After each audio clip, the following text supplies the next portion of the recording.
Halo Sobat Easy Stock, kita mau bahas saham yang mau IPO, yaitu ini perusahaan Agro Bahari Nusantara, logonya atau stock code-nya UDNG. Ini kita bisa lihat book building-nya di Oktober ini harganya 100 perak. Ini bergerak di bidang fish, meat, and poultry. Di bidang spesifiknya di budidaya udang, Viname. Dia berdiri di tahun 2019, belum lama sekali, masih perusahaan baru. Dan ini Anda bisa lihat jumlah saham yang dibagikan 5 juta lot dan total share yang dijual ke publik 28,5%. Anda bisa lihat juga websitenya. Anda bisa lihat websitenya, Anda klik aja itu HTTPS-nya, dan ini Anda bisa lihat websitenya seperti apa. Nah, ini bisa Anda klik yang untuk bahasa Indonesia.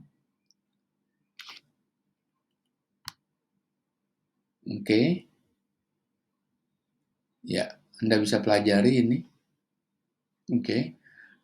Nah, sekarang kita akan tujuannya adalah ingin menghitung nilai wajarnya dengan rumusnya Benjamin Graham dari buku Security Analysis dan The Intelligent Investor. Kita akan membandingkan harga 100 perak itu mahal atau murah. Nah, ini kita pakai rumus ini. Ini rumusnya Benjamin Graham untuk menemukan nilai wajar tertinggi dan terendah. Jadi kita pakai semua laporan keuangan, statementnya, profit and loss, cash flow, balance sheet. Kita gabungkan, kita diskon faktorkan dengan government bond yield, kita proyeksikan 10 tahun ke depan, kita terapkan margin of safety, dan kita menemukan 2 nilai wajar tertinggi dan terendah.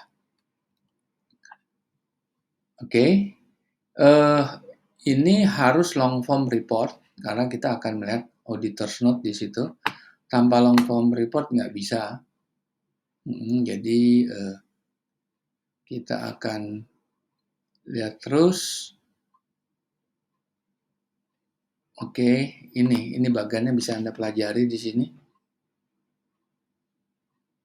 Kita lihat government bond yield itu kan ada satu komponen tuh dari mana nyarinya. Nah, dari phei.co.id. Untuk 10 tahun, tenor 10 tahun itu yieldnya 7,0849, naik dari kemarin yang 7,0597. Jadi semakin tinggi government bond yield, semakin tinggi risiko di sudut pandang investor global. Otomatis nilai wajar true value dari saham-saham akan turun dan IHSG akan tertekan. Umumnya seperti itu. Karena ini berangkat dari tingkat suku bunga yang naik.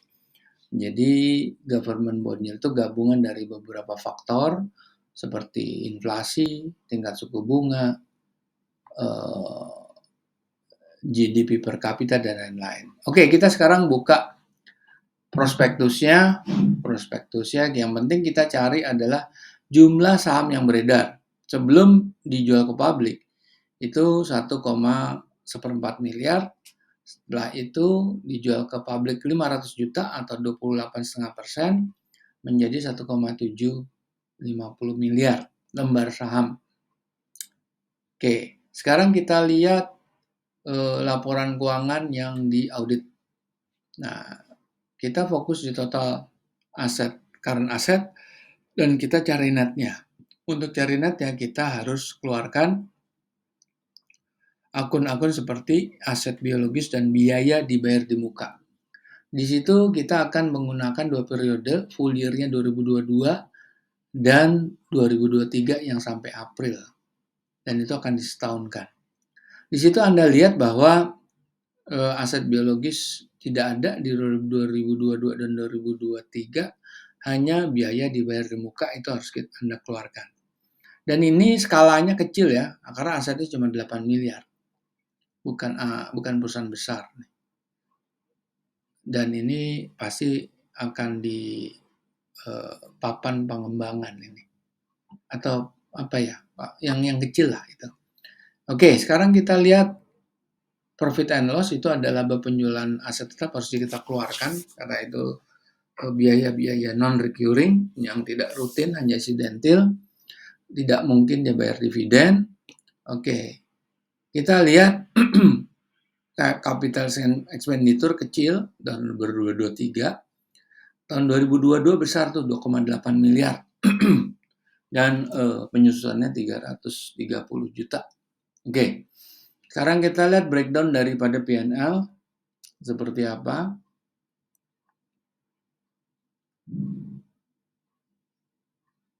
Nah, non-performingnya tidak ada, dan kita langsung lihat breakdown dari P&L. Nggak ada kan tuh, bidang-bidang lain nggak ada. Kita masuk ke P&L, ya, penyusunan aktiva tetap itu bisa Anda cocokkan. Oke, Anda bisa harus teliti di sini, dan kita akan masuk ke angka-angka itu ke dalam program Excel. Oke, seperti ini. Nah, di situ kelihatan program Excel-nya.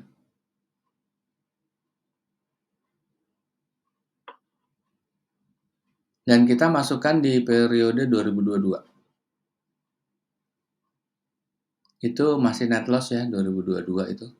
Laba bersihnya negatif 16. Nah, itulah menjadi hasilnya negatif. True value-nya, price earning ratio negatif, price to book value terlalu besar. Sekarang kita lihat yang Q1 2023.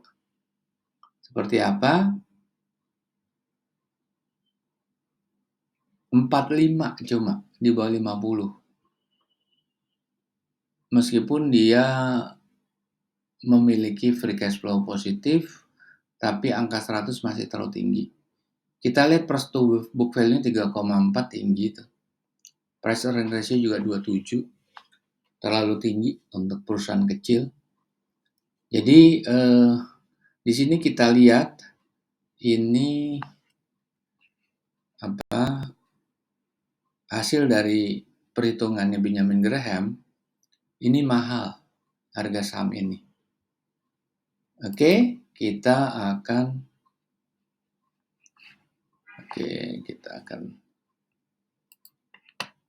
sebentar.